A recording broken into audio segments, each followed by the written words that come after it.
Hello, lovely people. Welcome to today's session of my my 21-day live challenge. And today I am going to show you how to make some easy dairy-free pesto. So this is really good for those of you who are dairy intolerant or you have allergies or sensitivities to dairy, but because pesto is so nutrient dense, especially when you're using all that wonderful fresh basil, then you've got to have this. And of course it's quite delicious even without the dairy, to be fair, because the pine nuts that we're going to use are quite creamy and add a lovely creaminess to it.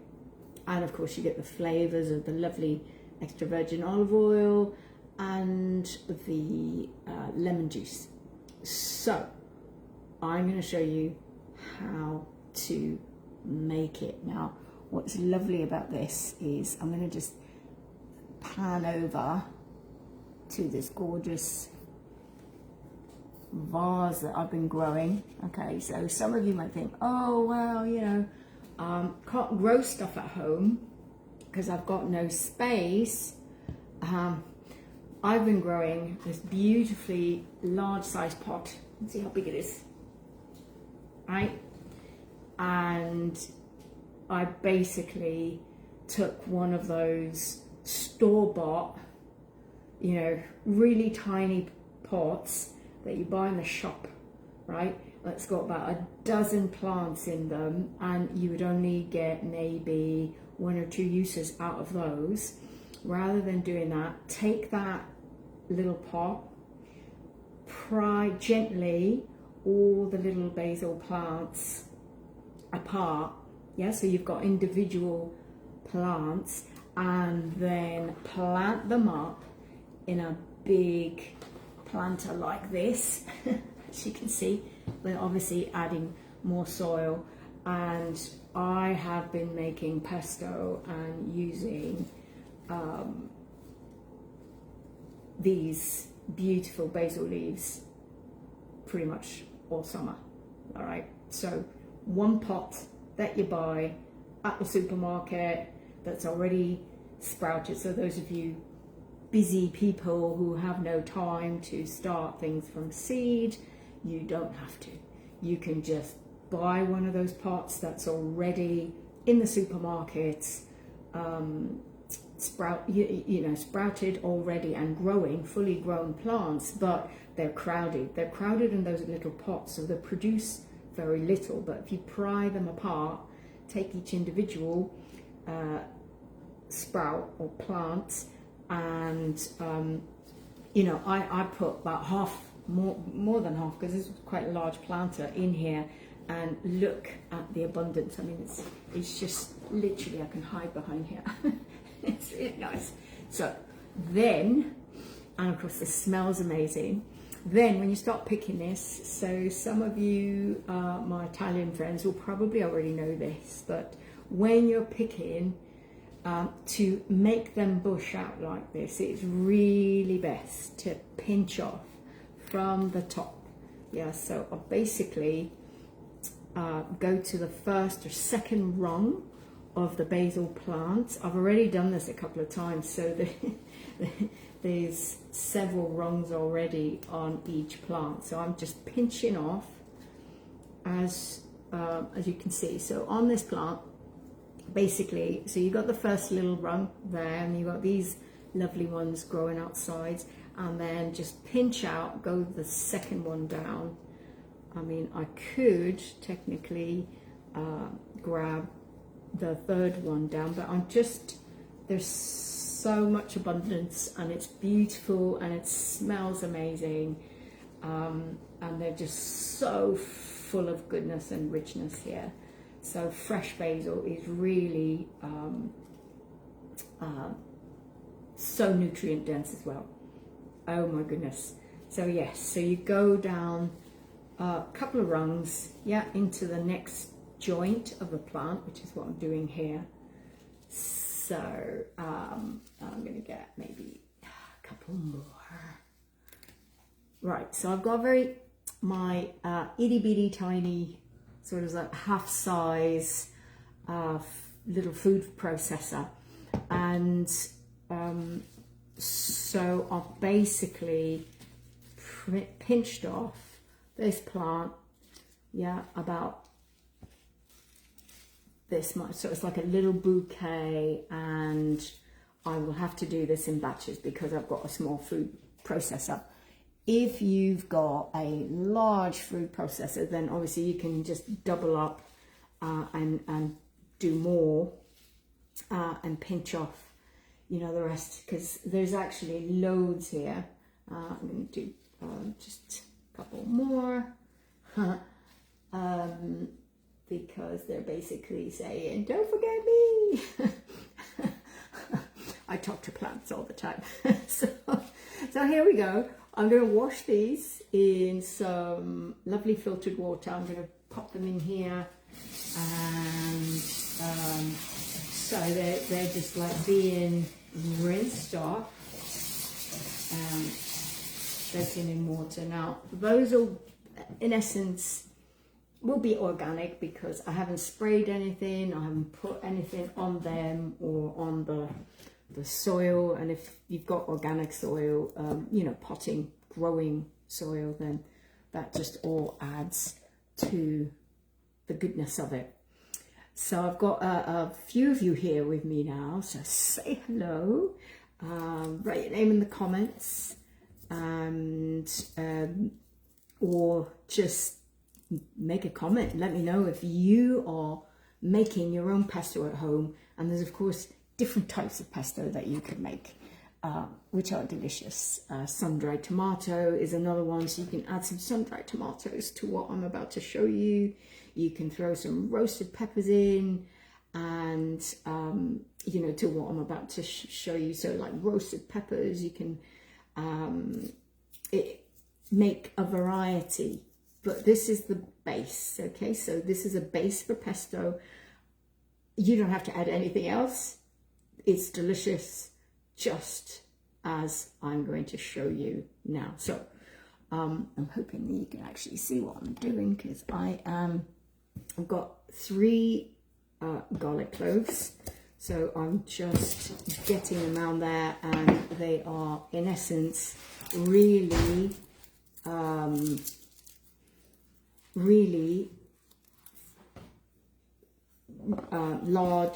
large ones, so that they're, you know, quite chunky. So if you've got really small garlic cloves, maybe just add a few extra ones, and so I've got them here. Now what I do with that, right, so I've got my little mini food processor here, and I'm going to throw, so they've been lovely washed and rinsed, I'm going to just pop them all in there. So this is sort of 1, 2, 3,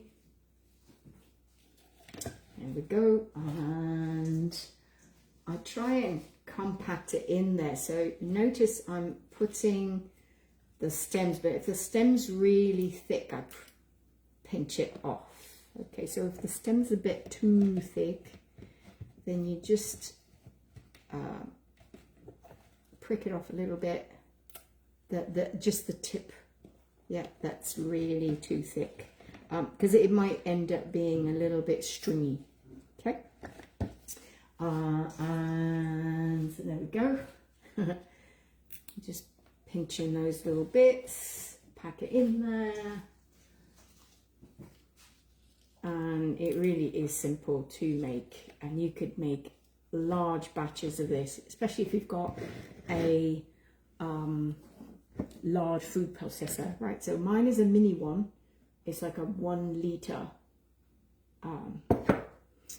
size, and then I'm just gonna like large chop the garlic, so it's just roughly chop in there, yeah, just pop them in raw. Okay, for some people, if having raw garlic is an issue, then you can roast your garlic to help reduce some of the allium in it, or allicin that you have in garlic. But of course, if you have high blood pressure issues, keeping the garlic raw is going to help with reducing high blood pressure naturally. Okay, so here I've got pine nuts.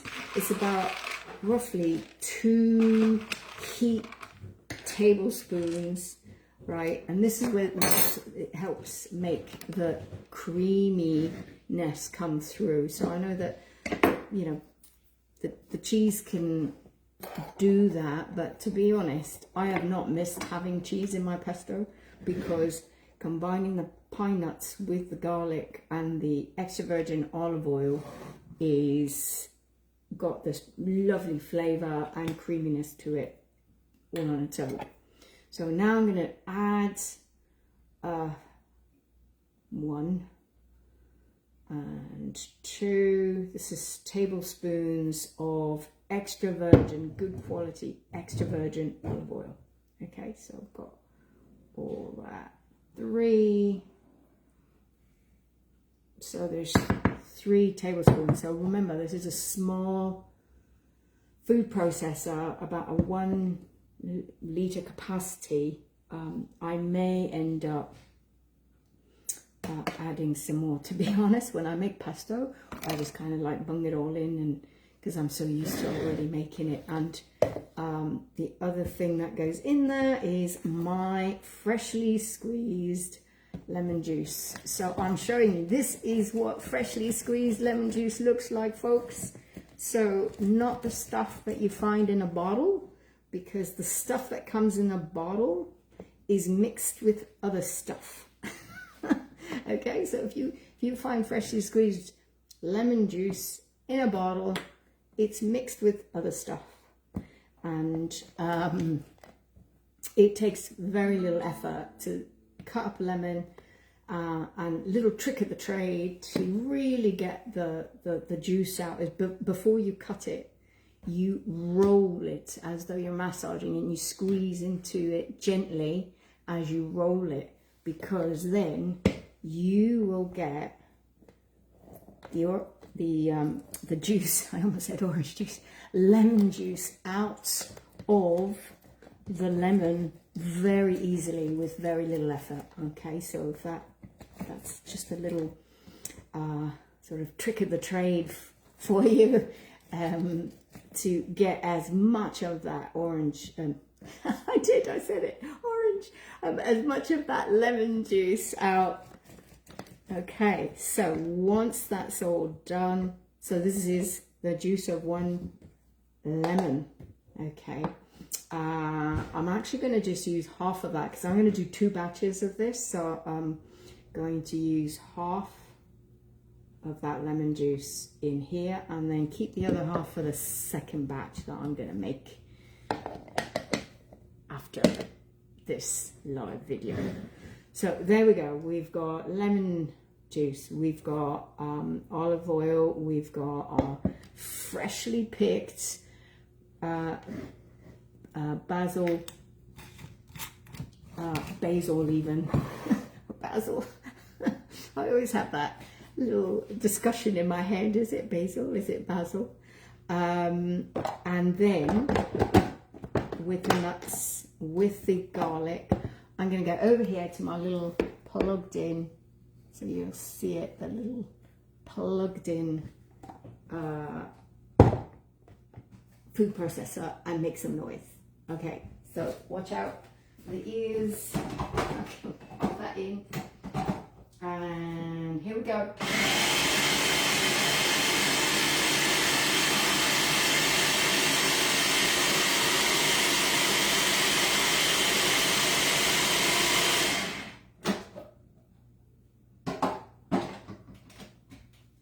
Right, so I'm gonna just use a little spatula.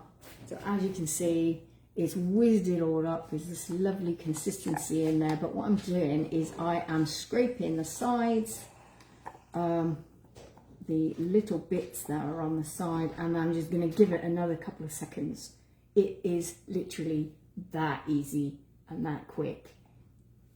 So there we go. I'm just going to do that now. Pop it in here and cover it up.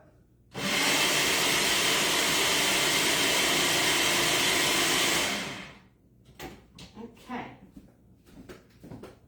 beautiful. So what I would suggest you also add in there, which I didn't mention before, is freshly ground pepper.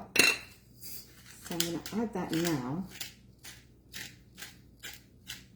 and just lightly mix it in. So the freshly ground pepper not only adds a lovely peppery flavor to the pesto, but what actually also happens is black pepper is has these lovely natural chemicals that allows the body to absorb nutrients into our body. Okay, so it really does quite amazing stuff. So what I'm going to do, I've got Celtic salt, yeah, so I'm going to pop a couple of pinches in there of Celtic salt. And Celtic salt's full of minerals, beautiful minerals in here, and honestly it is one of the best additions. It's great to add to your drinking water. So if you're just drinking plain water and you're finding that you're going to the loo quite often, yeah, you're going for a wee very often, and you're trying to drink your, you know, keep hydrated, and you're trying to drink your water for the day, your 1.5 or 2 liters of water a day, but you're finding that you're going to the toilet all the time, add a pinch of this stuff, like pinch, because your body needs the electrolytes to be able to then absorb the water into your cells, okay, into the cells of your organs, into the cells of your body, into your bloodstream. Yeah, otherwise we drink it and we feel like we're constantly peeing rather than absorbing, hydrating properly. Pinch of that in your water bottle every time. That should help. So I'm going to just quickly whiz that up once I've got the salt and pepper in there, and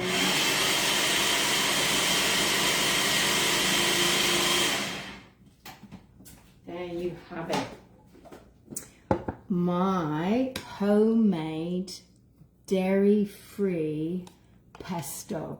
And you know what, I freeze this I go into a little glass container, and I'll show you that basically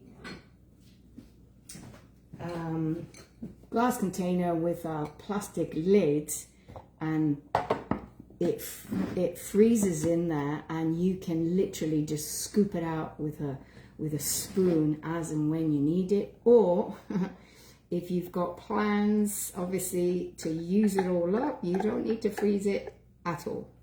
And there you have it. It is a lovely batch of dairy-free pesto. Voila. So if you have any questions, feel free to pop them in the comments here. Oh, I've got some people with me. Let me just see. Right. Oh, I've got some. Lovely to see you, Vanessa. It's been ages. So nice to see you here. And Ashley, lovely to see you here. Thank you for being here. If you have any questions about what I've just said, or any sort of clarifications, then pop them in there. What I do want to let you know is that on Monday I'm going to be over on my YouTube channel, the Menopause Minute, doing my lives over there on Monday. So if you're interested, hop on over to my YouTube channel now and actually have a look. I'm gonna pop the link into the comments here on this video so that you know. But like I said, I'm going to be over there on the Menopause Minute on Monday, where I talk about all things peri or post-menopause, because menopause is actually just one day. And if you are thinking, I didn't know that, then hop over there now, and there's lots of little, like I said, 1-minute videos to tell you a bit more and find out more now. Okay, so if you are interested, I hope to see you there on Monday. YouTube channel, the Menopause Minute. Look me up, check it out, subscribe, like this video, and I'll see you at the next one. Bye for now.